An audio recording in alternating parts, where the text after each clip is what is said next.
은혜와 사랑을 감사합니다. 지난 한 주간 살아가면서 저희들이 주님 앞에 알고 모르고 지었던 우리의 죄를 용서하시고 이 시간도 저희들이 주님의 구속함의 은혜에 감사 감격하여 예배를 드릴 때에 주님께서 우리의 예배를 기뻐 받아 주시옵소서. 광야 길을 걷게 하신 것을 기억하라고 말씀하셨는데, 하나님 아버지, 저희들이 늘 하나님의 말씀을 저희들이 묵상하며 또 저희들이 지켜 행하며 살아가는 저희들 되게 하여 주시고, 40년 동안 이 광야길을 걷게 하신 것을 저희들이 늘 기억하며 저희들이 이 40년의 이 광야 생활과 같은 이 광야와 같은 이 세상에 살아가면서 우리의 믿음의 유무를 알게 하시고 또 우리의 형편을 알아 저희들이 주님을 의지하며 주님만 바라보며 살아가는 저희들이 다 되게 하여 주시옵소서.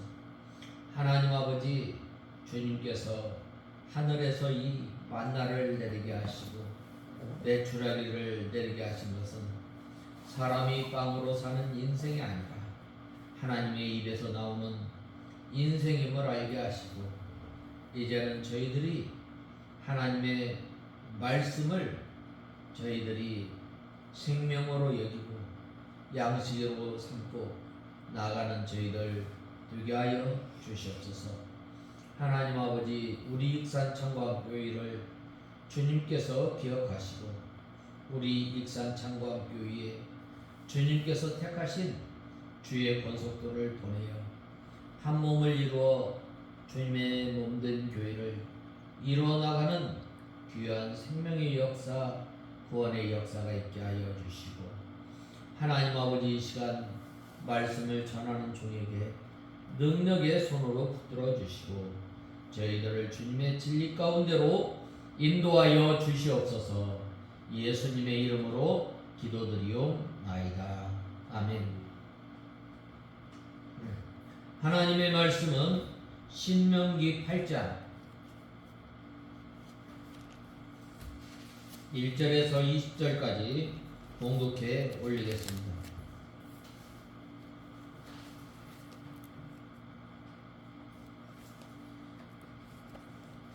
너는 내가 오늘 너에게 명하는 모든 명령을 잘 지켜 행하여라.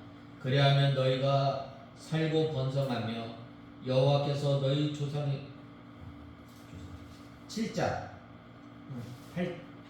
8장 예.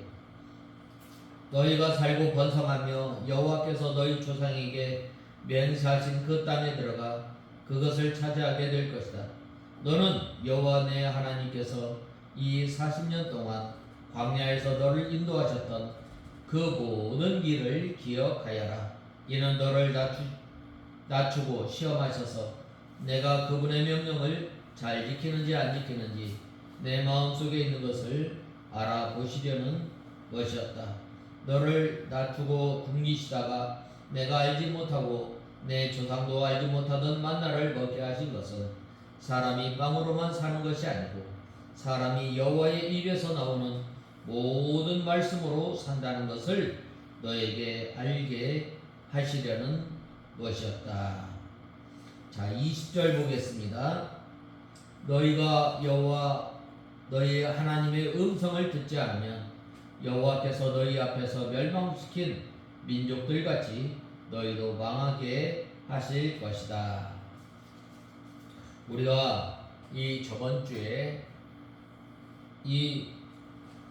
그 모든 길을 기억하여라.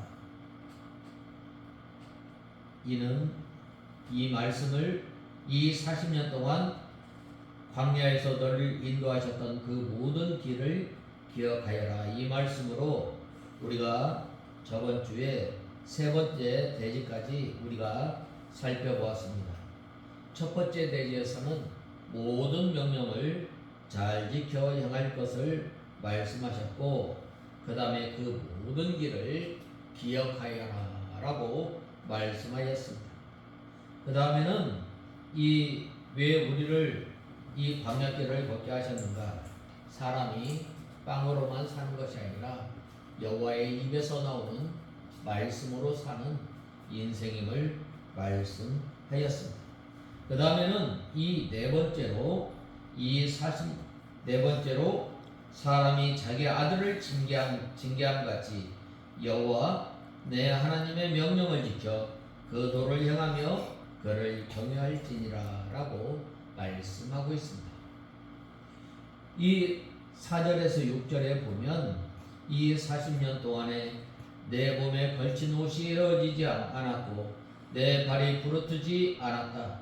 너는 사람이 자기 아들을 훈련하듯이 여호와 내 하나님께서도 너를 훈련하신다는 것을 명령하여 여호와 내 하나님의 명령을 지키고 그분의 길을 걸으며 그분을 경외하여라 라고 말씀하고 있습니다.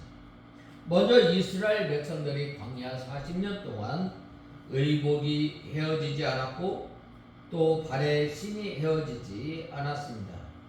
여기에 대해서는 하나님께서 여기에 대해서 두 가지 해석이 있는데, 첫 번째는 그들이 애굽에서 입고 나온 의복과 신고 나온 신이 40년 동안 사용했어도 하나님께서 헤어지지 않게 하였다는 것입니다.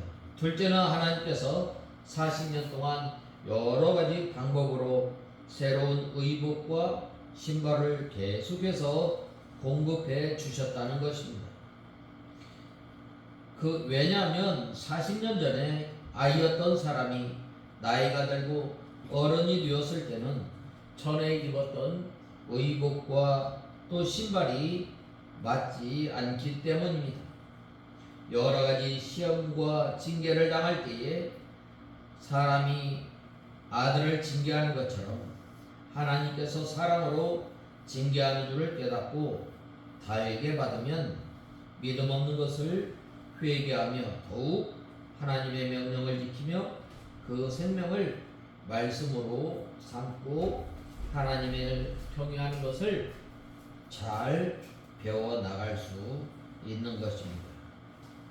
특별히 오늘 본 말씀 5절을 보면 모세는 이 백성들을 향해서 너는 사람이 그 아들을 징계함 같이 내 하나님 여호와께서 너를 징계하시는 줄 마음에 생각하라고 말씀하고 있습니다. 여기에서 이 징계한다라는 말은 바로 하나님께서 이 죄를 깨닫게 하시기 위하여 내리시는 이 벌을 말씀하고 있고, 또 하나는 이 훈련한다, 단련시킨다라는 뜻도 있습니다. 사실 이 징계란 누구나 이 별로 받고 싶지 않은 것입니다. 우리가 살아가면서 이 꽃길을 걷기를 참 좋아합니다. 가시밭과 같은 이 어려운 길, 또 어려운 환경을 당하는 것, 그렇게 참 그렇게 좋게 생각하지 않습니다. 또 사람이 범죄하였을 때에도 무서운 징계보다는 가벼운 꾸지람을 듣고 싶고, 또 심지어는 그러한 꾸지람조차도 듣고 싶지 않은 것이 우리들의 이 솔직한 심정입니다.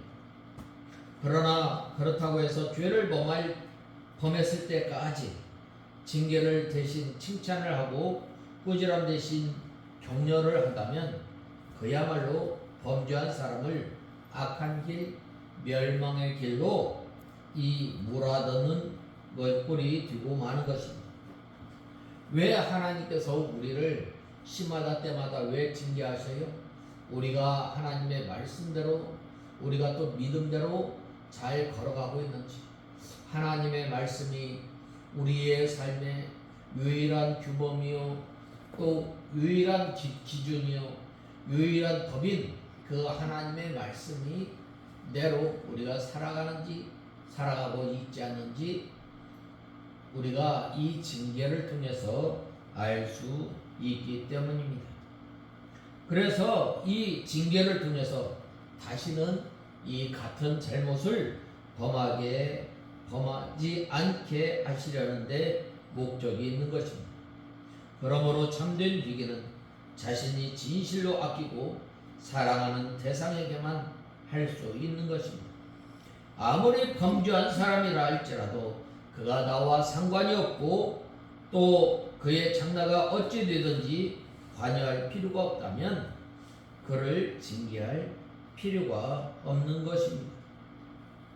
그러므로 징계란 반드시 사랑의 또 다른 면입니다.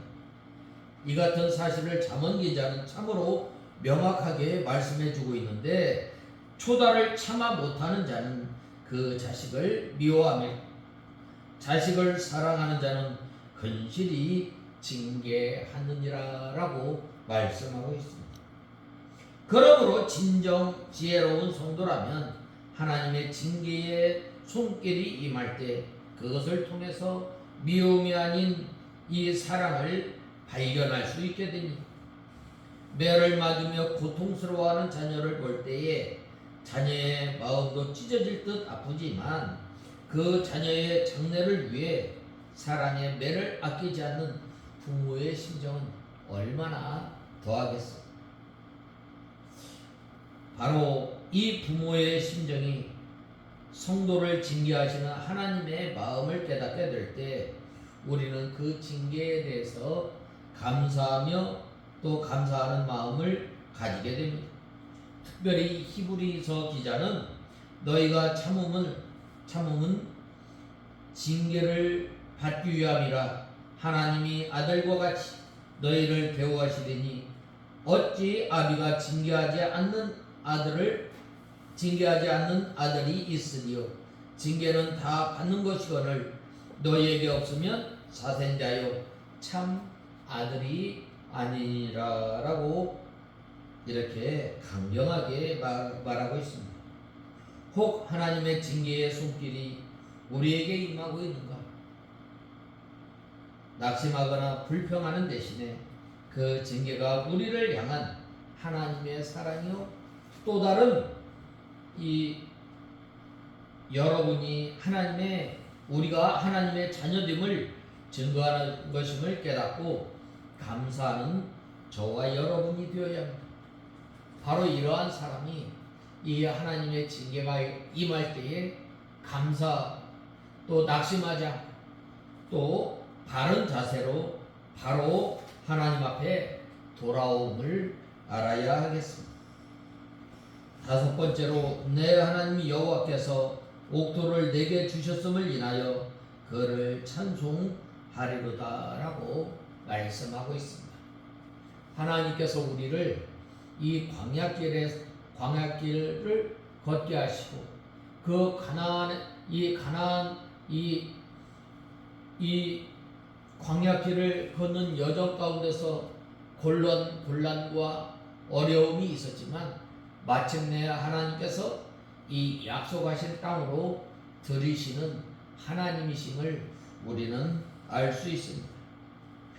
오늘 이 본말씀 이 7절에서 10절에 보면 여호와께서 너희를 사랑하시고 너희를 택하신 것은 너희가 다른 민족들보다 수가 더 많아서가 아니라 오히려 너희가 다른 민족 가운데 수가 가장 적으니 여호와께서는 너희를 사랑하셔서 너희의 조상에게 하신 맹세를 지키시려고 강한 손으로 너희를 이끌어 내셨으며 종되었던 집 곧 이집트 왕 바로의 손에서 너를 구속하셨다.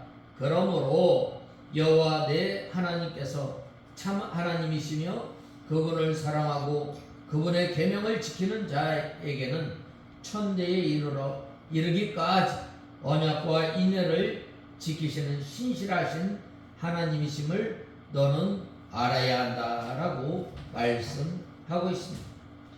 하나님께서는 우리에게 이 신실하신 하나님이십니다. 10절에 그러나 여호와께서는 자신을 미워하는 자에게는 그 앞에서 보응하여 그를 멸시하시되 지체하지 않고 그 앞에서 그분에게 보응하신다라고 하였습니다. 하나님께서 주시는 그 땅은 어떤 땅이? 복된 땅, 복지라고 하였습니다. 왜 그 땅이 복지인가요? 하나님께서 새초부터 새말까지 함께 하시는 하나님이시기 때문입니다. 그 하나님께서는 이 약속을 신실하게 이루시는 하나님이시라고 말씀하고 있습니다. 하나님께서 주시는 이 가나안 땅은 이 부분적으로는 이 옥토이지만 전체적으로는 박토였습니다.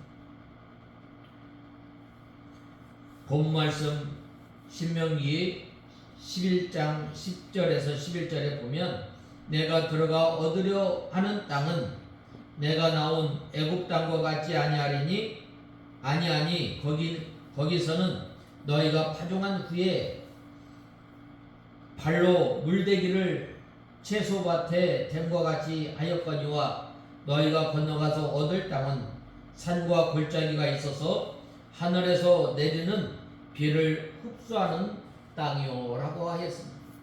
그러나 하나님을 모시고 믿음으로 살며 하나님의 명령을 지키고 그 도에 하나님의 말씀 안에 거하여 살면 하나님을 경외하면 그 땅의 복지가 되고 모든 것이 부족함이 없게 되는 것입니다. 왜냐하면 하나님께서 권고하시고 보살펴 주시기 때문입니다. 본 말씀 7절에서 9절에 보면 장차 이스라엘 백성들이 들어가서 차지할 그 가나안 땅의 풍요로움과 아름다움에 대해 말씀하고 있습니다. 내 하나님 여호와께서 너로 아름다운 땅에 이르게 하시리니 그것은 골짜기에든지 산에든지 시내와 분천과 샘이 흐르고 밀과 보리의 소산지요 포도와 무화과와 석류와 감람들의 나무와 꿀의 소산지라. 너의 먹는 식물에 결핍함이 없고 내게 아무 부족함이 없는 땅이며 그 땅의 돌은 철이요 산에서는 동을 캘 것이라 라고 말씀하고 있습니다. 이 얼마나 아름답고 풍요로운 땅인가요? 말만 들어도 그 풍요로움이 머리에 떠오르지 않아요? 실로 하나님께서는 이스라엘을 인도해 들이신 가나안 땅은 이와 같이 아름답고 복된 땅이었습니다. 38년간 긴 방황을 하던 이스라엘은 이제 이 땅에 들어가서 참된 안식을 맛보았으며 이전에 누리지 못하였던 풍성한 삶을 누리며 살아가게 되었습니다. 그러나 이처럼 가나안 땅은 풍요롭고 아름다웠던 반면 그 땅 주변은 그렇지 못하였습니다. 가나안 땅은 거친 광야와 사막이요 사람들이 정착하여 살기에 매우 부족한 땅들이 대부분이었습니다. 가나안 땅과 그 주변에 이와 같은 대도적인 상황은 마치 말씀과 성령의 능력이 충만한 교회와 그 밖의 세계를 암시하는 듯합니다. 오늘날 이 교회 밖에서 이루어지고 있는 상황을 보면 사람과 사람 사이에 이 정이 메말라가고 있습니다. 또 부모와 자식 간에 형제끼리도 서로 파는 등 온갖 흉악한 범죄가 날마다 이 뉴스에 중요한 이 내용으로 떠오르고 있습니다. 사회가 함께 해결해야 할 문제들이 계속해서 늘어만 가고 있습니다. 이러한 현실 앞에서 이 교회는 광야와 같은 이 세상의 한가운데서 아름답고 풍성한 영혼의 쉼터가 되어야 합니다. 비록 물질적으로 부유하지는 못한다 할지라도 성령께서 인도하시는 능력으로 말미암아 영혼의 생수를 갈급해야 하는 영혼들에게 공급하며 위로와 또 생명의 줄인 영혼에게 하나님의 말씀을 공급한다면 교회는 이 광야를 충만히 적시는 아름다운 셈이 되는 것입니다. 그러므로 이러한 교회에 먼저 부름받은 우리들이 먼저 이러한 일을 잘 감당해야 합니다. 주님과 갈급함으로 죽어가는 영혼을 구원하기 위하여 하나님 앞으로 인도하기 위하여 생명의 능력을 전하는 우리가 이 영적 파이프의 이 역할을 바로 감당하는 저와 여러분이 다 되어야 합니다. 오늘날 우리에게 주어진 그 사명이 있다면 우리 인생은 처음부터 끝까지 하나님 계획 안에 있습니다. 그 계획 안에서 하나님께서 우리를 평안의 길로 인도하시기도 하시고 때로는 고통과 질고의 길로 인도하시기도 하십니다. 물론 하나님께서 우리를 이처럼 시련의 길로 인도하시기도 하시는 것은 우리를 미워하시기 때문이 아니라 우리를 사랑하사 더욱더 우리의 신앙을 자라게 하기 위함입니다. 우리의 신앙이 자라나도록 연단하시고 더욱 하나님만 의지하여 하나님의 은혜를 사모하게 하기 위함입니다.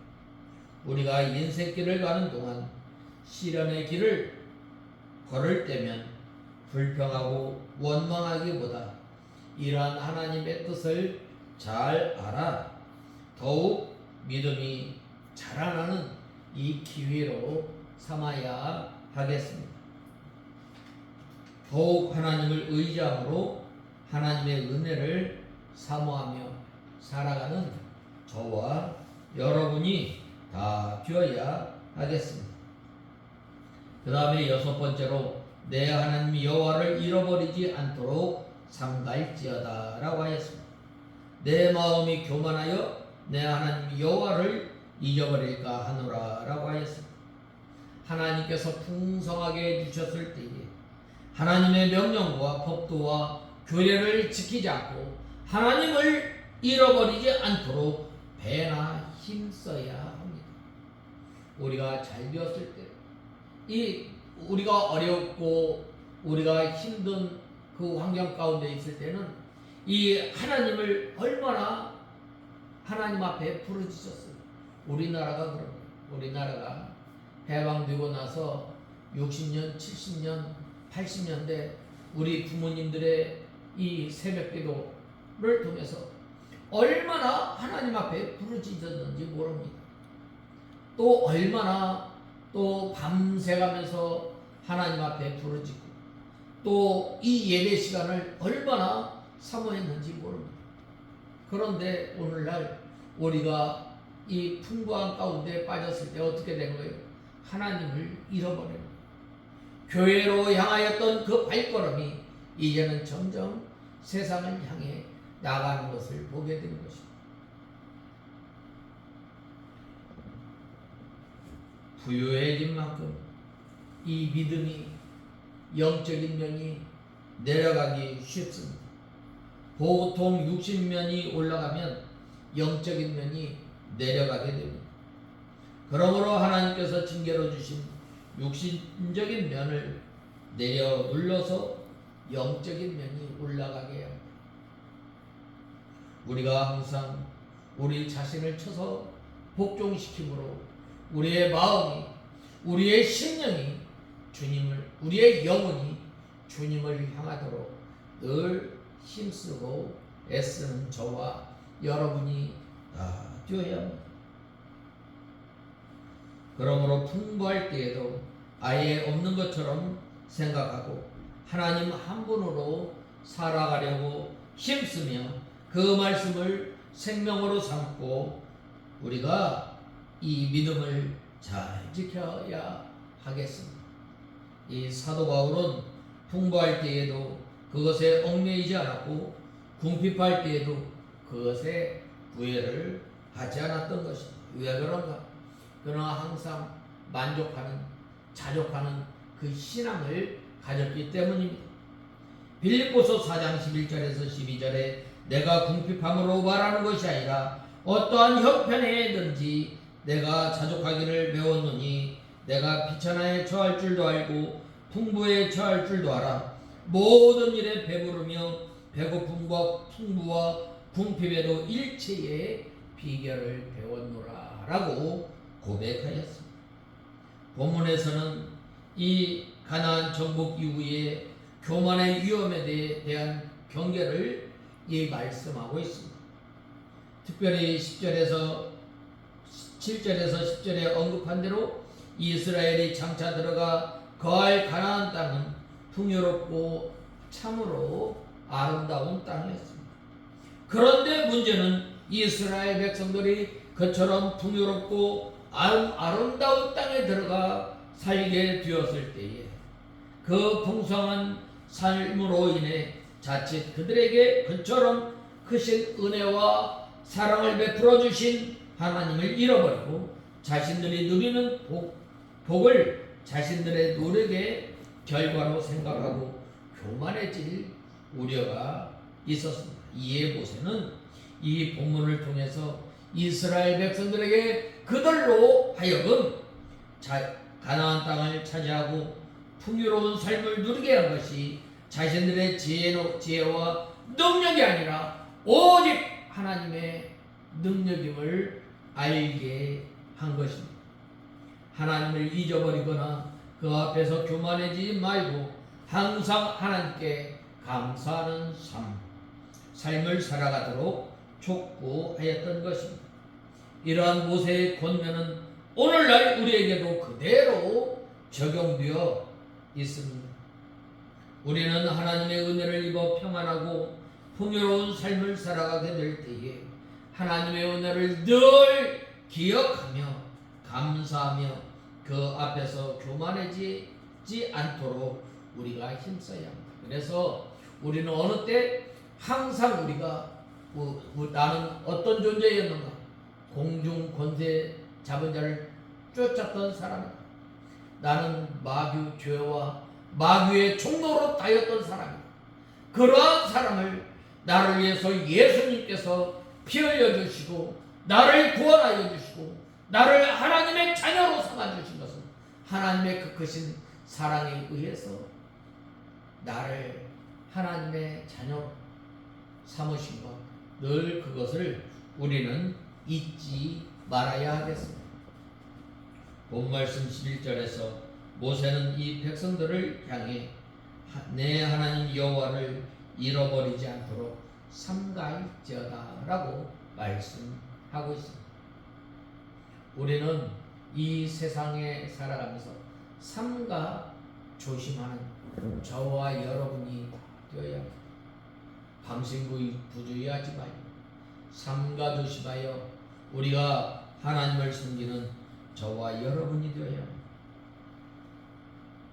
사람은 중요한 일일지라도 어느 정도 시간이 지나면 자연스럽게 잃어버리는 습성을 가지고 있습니다.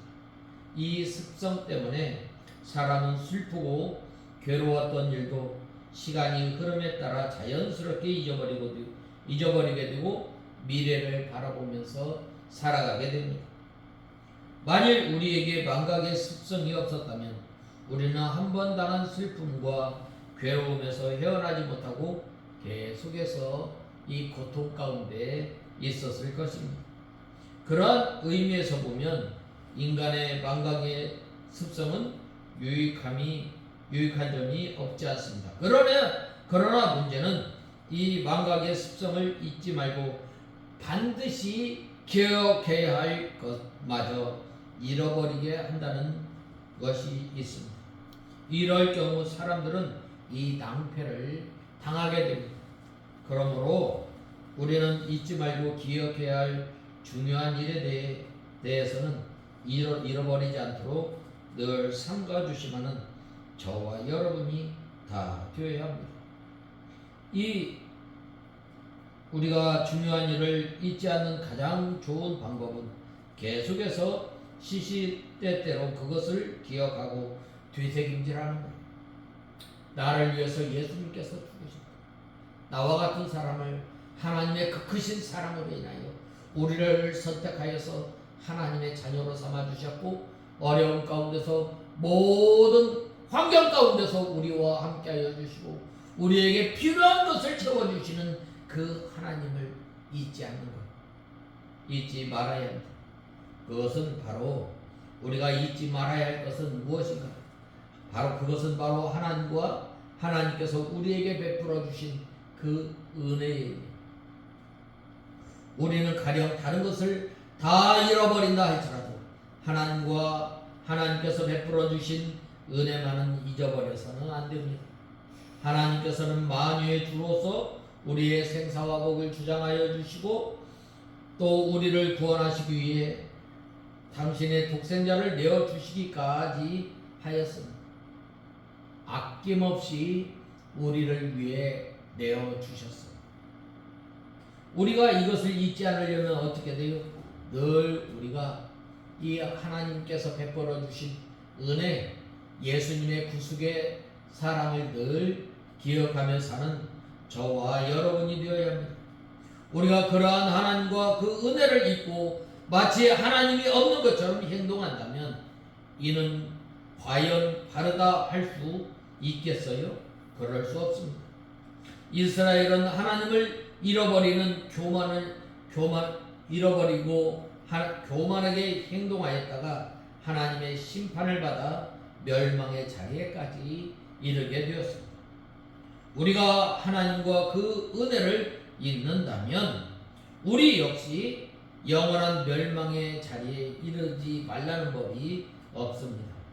그러므로 우리는 하나님과 하나님께서 베풀어 주신 과거에 우리에게 베풀어 주신 은혜를 날마다 되새겨 잊지 않도록 우리가 기억해야 합니다.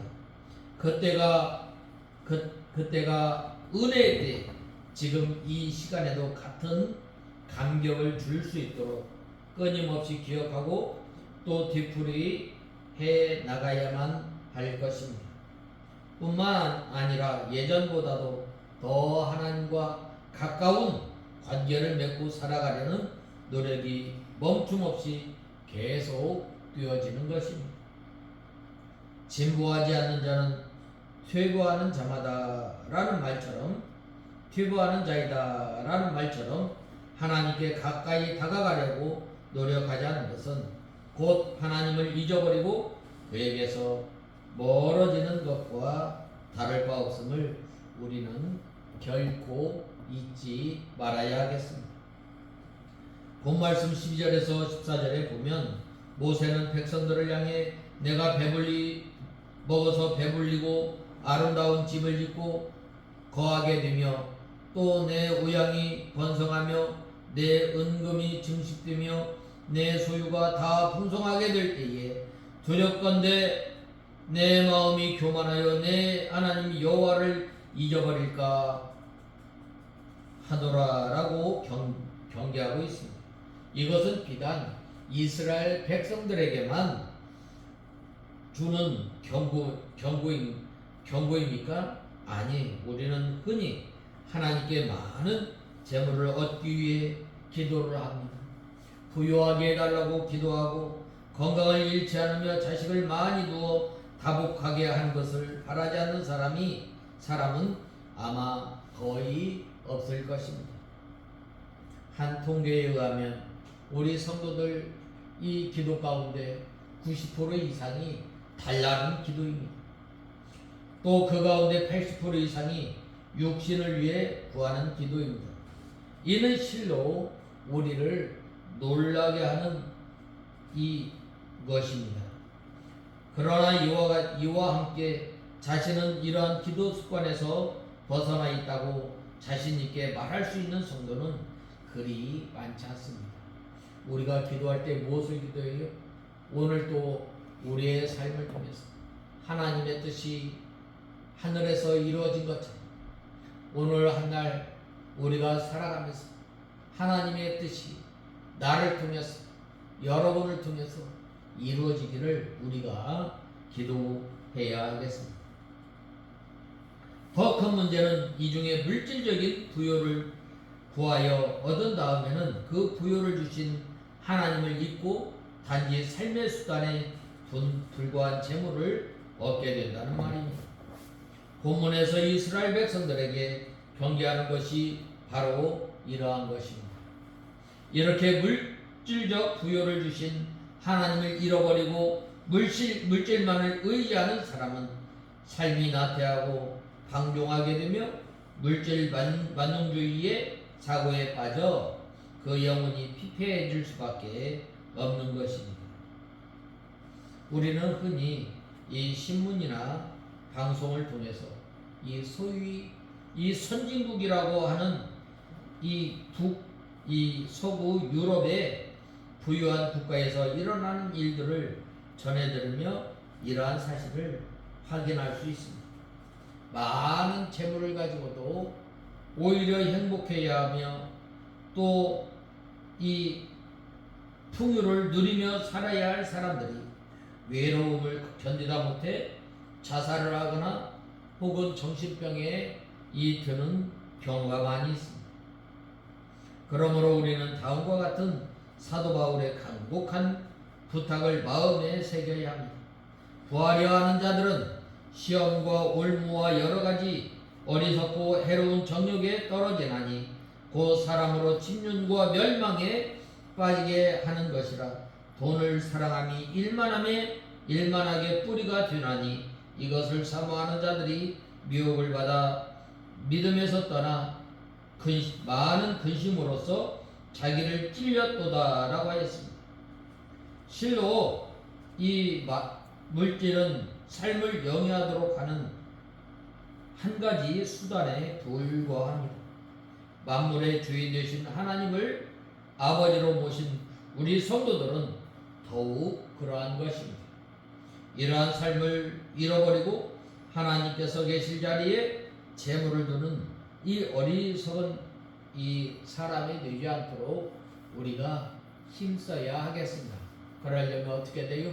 우리가 늘 이 여호와 하나님을 잊지 않는 저와 여러분이 되어야 합니다. 그 하나님은 어떤 하나님이에요?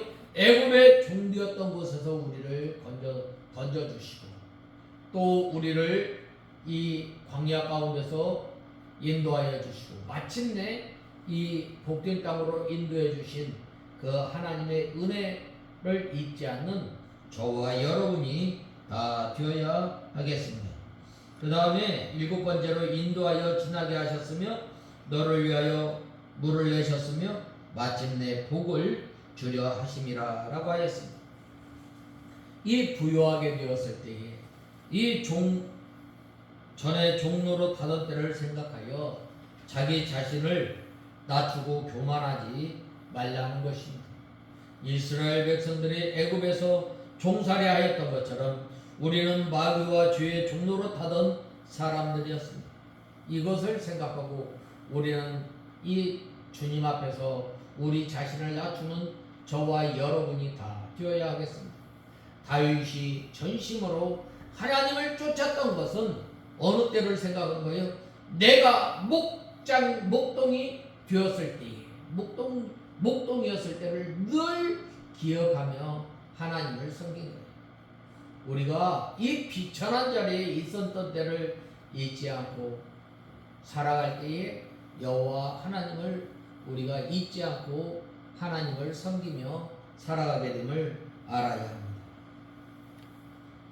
험한 광야를 하나님의 능력으로 통과하게 하신 것을 잊지 말고 그 하나님을 의지하면서 살아가는 저와 여러분이 되어야 하겠습니다. 위험한 광야 불뱀과 정갈이 있는 곳을 하나님께서 능력의 손으로 인도하여 통과하게 하였고 건조한 땅에서도 반석에서 물을 내어주셨으며 만나를 내려 먹여주셨습니다. 광야에서 여러가지 시험을 당하였지만 그 시험을 통하여 그들을 낮추시고 시험하사 마침내 복을 주시는 하나님이십니다. 그러므로 우리도 과거에 위패하던 때, 죽을 뻔하였던 때, 망할 뻔하였던 때에 하나님께서 건져주신 것을 잊지 말고 겸손히 하나님을 섬기는 저와 여러분이 다 되어야 하겠습니다. 우리 나라적으로 또 우리 개인적으로 망할 뻔했을 때, 죽을 뻔하였을 때에 그때 어떻게 하여 주셨어요? 하나님께서 우리를 보호하여 주시고 인도하여 주시고 각종 아름다운 것으로 채워주신 그 하나님을 잊지 말고 늘 기억하며 살아가는 저와 여러분이 다 되어야 하겠습니다. 마지막 8번째로 내 하나님 여호와를 기억하라. 내 열조에게 맹세하신 언약을 오늘과 같이 이루려 하심이라 라고 하였습니다. 재물을 얻어 부유하게 되었을 때 자기 힘과 능력으로 그것을 얻은 줄 생각하고 교만하면 망하게 되는 것입니다. 하나님께서 이스라엘 백성들을 어디에서 구원해 주셨어요? 이 바로의 손에서 구원해 주신 것입니다. 우리를 어디에서 구원하여 주셨어요? 바로 죄와 사망과 또 심판의 자리에서 마귀의 손 아래서 우리를 건져주시고 우리를 하나님의 자녀로 삼아주시고 소망이 없던 우리에게 하나님 나라를 소망 삼고 살아갈 수 있도록 우리를 구원하여 주시고 하나님의 자녀로 삼아주신 것입니다. 이러한 것을 이 하나님의 은혜를 잃어버리고 나가면 망하게 되는 것입니다. 그러한 사람은 자기가 우상이 된 사람이요 재물이 우상이 된 사람입니다. 하나님께서 재물 얻을 능력을 주셨기 때문에 얻은 줄 알고 하나님께서 이 모든 일에 맞아떨어지게 하였기 때문에 얻어진 줄 알아야 합니다.